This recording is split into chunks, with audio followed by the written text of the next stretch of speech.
We hear and take seriously Turkey's legitimate security concerns and are committed to working with Turkey as a NATO ally. Increased violence in Afrin disrupts what a relatively stable area of Syria. It distracts from international efforts to ensure the lasting defeat of ISIS. It could be exploited by ISIS and al-Qaeda for resupply and safe haven, and it risks exacerbating the humanitarian crisis. We urge Turkey to exercise restraint in its military actions and rhetoric, ensure that its operations are limited in scope and duration, ensure humanitarian aid continues, and avoid civilian casualties. We want to ensure that Assad's brutal regime cannot return to Afrin, and we will continue working diplomatically to end the Syrian civil war. In Afghanistan, where terrorists attacked a hotel in Kabul, such attacks on civilians only strengthen our resolve to support our Afghan partners. We commend the swift and effective response of the Afghan security forces. Afghan forces, with our support, will continue to relentlessly pursue the enemies of Afghanistan who also seek to export terror around the world. We call on Pakistan to immediately arrest or expel the Taliban's leaders and prevent the group from using Pakistani territory to support its operations. Lastly, in regards to the government shutdown, we were pleased to see Senator Schumer accept the deal that President Trump put on the table from the very beginning, which was to responsibly fund the government and debate immigration as a separate issue. I have a statement here from the President of the United States that I will read. Quote, "I am pleased that Democrats in Congress have come to their senses and are now willing to fund our great military, border patrol, first responders, and insurance for vulnerable children. As I've always said, once the government is funded, my administration will work towards solving the problem of very unfair illegal immigration. We will make a long-term deal on immigration if and only if it's good for our country." End quote. And with that, I'll take your questions. Jonathan. Sarah, how is the president going to work with Democrats when he's running a campaign ad that is calling them complicit in murder? How is he actually going to show leadership on this? Look, the president's #1 focus is our national security.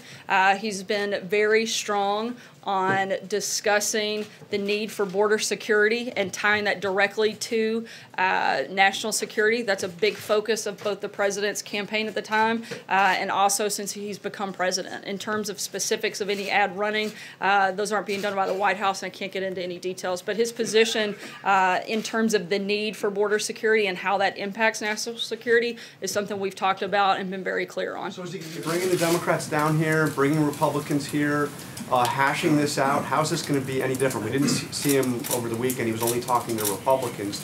Obviously, if there's going to be a deal by February 8th, it's going to need to be a deal with Democrats. Look, we've been very clear about what we want to see in any legislation, and I don't think that there's a whole lot of daylight between where we are and where the Democrats are. We certainly want to negotiate and get to a place, and we're hopeful that we can do that over the next couple of weeks. John? Senator Schumer on the floor claimed that the deal that he had on the table for Mitch McConnell today was much different than the one that he had last week. How did the ball move forward, if it did at all, between Friday night and this morning? Look, I think that Democrats realized that the position that they had taken, frankly, was indefensible, and that they had to focus on first funding our military, protecting Border Patrol agents, funding vulnerable children through the CHIP program. These were things that they didn't disagree with. They agreed with everything that was in this CR. The president stayed firm, Republicans stayed firm, and Democrats, I think, realized that they had to move past that piece of legislation and so that they could focus on the conversation they're desperate to have. So is it your contention that the deal that Chuck Schumer accepted and lauded today is really no different than the deal that he had on the table Friday? I don't see it to be drastically different, no. Major. Just so we understand, is there no interaction, and was there no interaction between the president and the campaign committee in the creation of that ad? Did he approve it?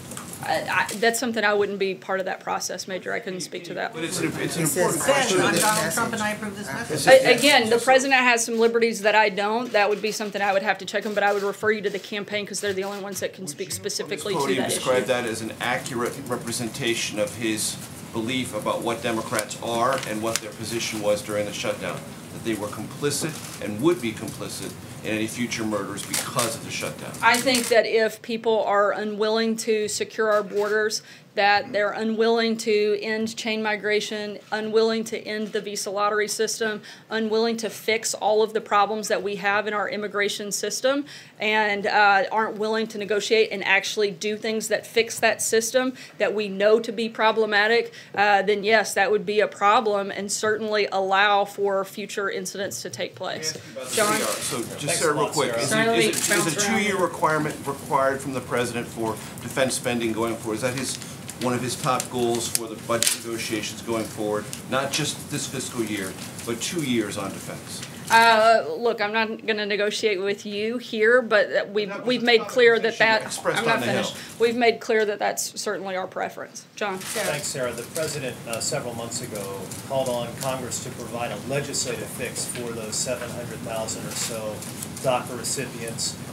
Is it his position that he would sign such a bill, a clean bill, or would he insist upon funding for that border wall with Mexico? Certainly, we want to make sure the president and the administration have laid out what we'd like to see. Those priorities haven't changed. A solution on DACA, into chain migration, into the visa lottery system, and funding for border security that would certainly include the wall. On another issue, tomorrow, I believe, is the beginning of the final round of negotiations concerning NAFTA, the North American Free Trade Agreement. How are those negotiations going right now? What we're hearing right now is that they're not going well. They haven't been going well over the first 5 rounds. Is the president prepared to pull the U.S. out of NAFTA?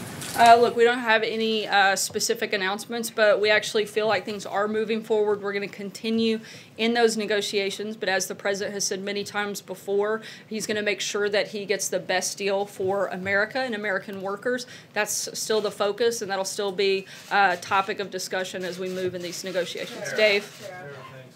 After this shutdown episode, does the president feel like he can deal with Democrats anymore? I mean, for example, Senator Coons said over the weekend, he implied that the president didn't know the difference between authorization and appropriation, and there's been other leaks about conversations behind closed doors. What is the president's level of trust with the Senate Democrats going forward? I wouldn't say it's the highest level of trust, but I think we're certainly hopeful that we can reach an agreement on responsible immigration reform. We've laid out what we want, and we hope that Democrats, we know they agree on most of those components, and we hope that they'll come to the table ready to actually make a deal and less focused on playing political games. On immigration, you have the budget, you've got infrastructure, other big things you want to get done. Is that going to be possible after this fight? We hope so. We hope that Democrats, again, will not play politics, and they'll focus and put the needs of the country ahead of the political gamesmanship that they've been playing over the last couple of months. And we hope we can move that ball down the field on a number of issues, but starting with the budget and then moving into immigration. Peter? Sarah, would the president support a pathway to citizenship for Dreamers? We have said that we would support a permanent solution for those in the DACA program, and I think that would address that in that front. Very clear about that. You must have some position on this. The president clearly has conviction on this issue. So does he support this divisive issue, a pathway to citizenship for these individuals? I think on the specific, the number of people that are already in that program, we do hope to find a permanent solution that would address that. To be clear, legal status versus pathway to citizenship, or does it not matter to the president?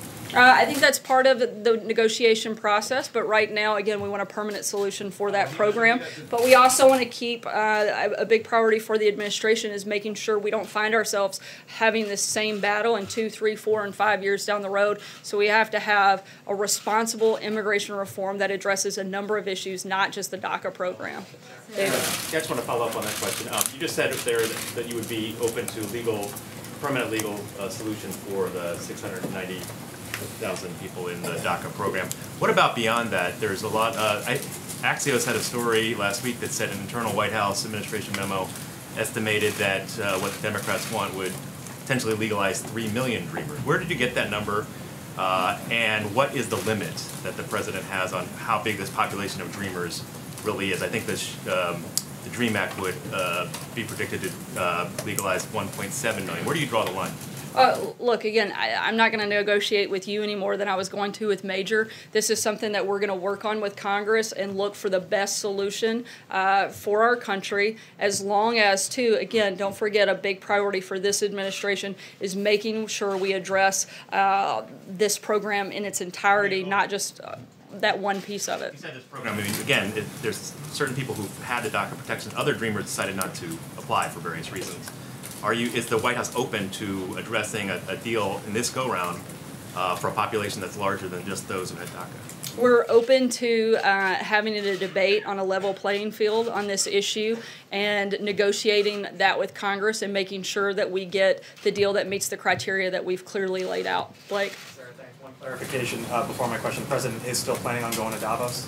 As of right now, if all things go as expected this afternoon with the reopening of the government, which we expect that they will, the President's delegation will leave tomorrow and the President will continue on his trip later in the week. And then my question, the priorities of a DACA fix, where exactly does that rank? Because when you talk about what needs to happen for a deal, diversity visa lottery program, the wall, ending chain migration, DACA, some other components up on the Hill may need to be worked in as well. The actual DACA solution, how big of a priority is that one component for the President? We look at all of those as equal parts in this process. That's why we laid out what we called our 4 priorities and listed that as one of them. So a DACA fix is on the same level playing field as the wall? Look, we know that that's going to be part of this negotiation. That's something the President has committed to do, but we don't want to do that without the other 3 components. It's like having a stool with 2 legs. It doesn't work very well. We want to make sure that we're addressing this more fully and in a responsible way so that we're not just kicking the can down the road, but we're actually dealing with the issue more long term. Steve? Sir, we haven't seen the President for a couple of days. What has he been doing behind the scenes as this drama has unfolded? Look, we've put out a number of readouts. He's had several different calls, both with members on the Hill.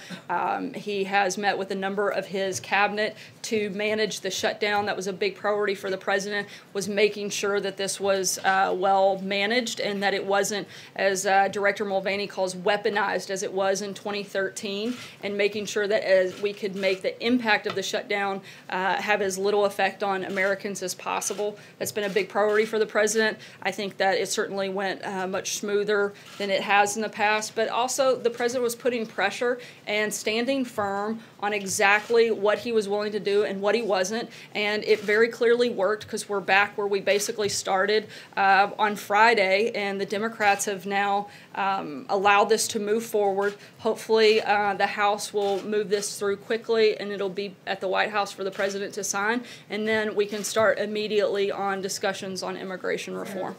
See him, Sarah. When will we see him? We'll keep you posted. We'll certainly make sure you guys are aware when that time comes. Will we see him sign the thing? Or? Certainly possible, and we'll let you know as the timing of that still isn't finalized. We've got to wait on the House piece. There's also OMB and legal reviews that have to take place before it actually finally hits the President's desk, and so a little bit of that's just a timing and formality issue. David? I was wondering, are we going to see him today, regardless of what the House does or doesn't? We'll let you know. We'll keep you posted. Maggie? Sarah, just going back to the NAFTA discussions, does the President still have faith in Wilbur Ross? There was a report suggesting otherwise. Absolutely. I spoke with the President about it directly this morning. He has 100% confidence in Secretary Ross. He loves Wilbur, thinks he's doing a great job, and has been a strong advocate for the administration and been a great leader when it comes to the trade discussion on steel, aluminum, and certainly his involvement in trade across the board with the administration. Cecilia. Sarah, the President was very clear back in September when he said that Dreamers have nothing to worry about. Is that still the case? I think we've been pretty clear that we want to find a solution on the DACA program, and we're going to hope that Democrats are willing to work with us to make sure we actually resolve this issue. John? There are a lot of Dreamers in this country who are sort of living on pins and needles, not knowing what their fate is and has in store for them. What is this White House's message to that population of people? I think that they should storm Capitol Hill and protest there, because that is the place that has held up this discussion. Democrats are the one that shut this discussion down down by forcing a government shutdown, by being unwilling to fund the government. We lost 4 days over this process of the conversation that should have been focused on immigration reform, fighting over this CR. If they had been part of the solution instead of part of the problem, then I think we would have already been further down the road in our negotiations on that package, and hopefully we won't have problems like that in the future. John? Thank you, Sarah. 2 questions. The first on the obvious that's there. Congressman Tom Cole, a member of the Republican leadership, said over the weekend that to a member, Republicans in the House were committed to the 3 priorities the president laid out in the process of reopening the government. Is the president in cement on those 3 in the negotiations that are going to follow? The ending chain migration, the ending of the lottery, and the appropriations for the wall. Yeah, we've been clear those are our priorities when it comes to immigration. Non-negotiable. Look, these are the priorities we want to see in the package, and we're going to negotiate that with Congress, but we've been pretty upfront. I think I've said it about 30 times already today. Those are the priorities and the principles that we've outlined that we want to see in any legislative package that the president signs. My other question, Sarah, is on a completely different subject. Monsanto and Bayer, who are 2 giants in the seed industry, are preparing to merge. Their CEOs have met with the president, and many fear that this is going to lead to a monopoly for them and in the seed industry and raising the prices, which will hurt the farm community. Is the president in favor of the merger of Monsanto and Bayer? I haven't spoken with him about that, John. I'll have to get back to you tomorrow. Thank you. I understand that you guys have laid out your criteria for what you want in a deal, but is the president saying that on March 5th, if he doesn't get what he wants from the Democrats in those other areas, that he will begin to deport the Dreamers? We haven't determined that. We're hopeful that we don't have to do that and that we don't have to get there. We would like Democrats to get serious about actually solving problems. They say they want to have this conversation. They say they want to negotiate, so much so that they were willing to shut down the government. If they're that willing to go that far, surely they'll be willing to come to the table and talk about real solutions and get something done. Remove the deportation protection from the Dreamers. The president is the one that enforced the law. Yes, he is. That is his job as commander-in-chief. He did that, absolutely. One other question. The president but let's be clear, but that is because of Congress's failure to actually address the issue. They're the ones that actually pass and make those laws, and the president gave a 6-month time frame in order for them to do that. And now I think all of America is counting on them to show up and make sure that happens. And just one more. The president's son Eric said that the shutdown was a good thing for us, meaning politically it was a good thing for the president and his party. Does the president agree with that? I haven't spoken to him about those comments. Sorry, Darlene.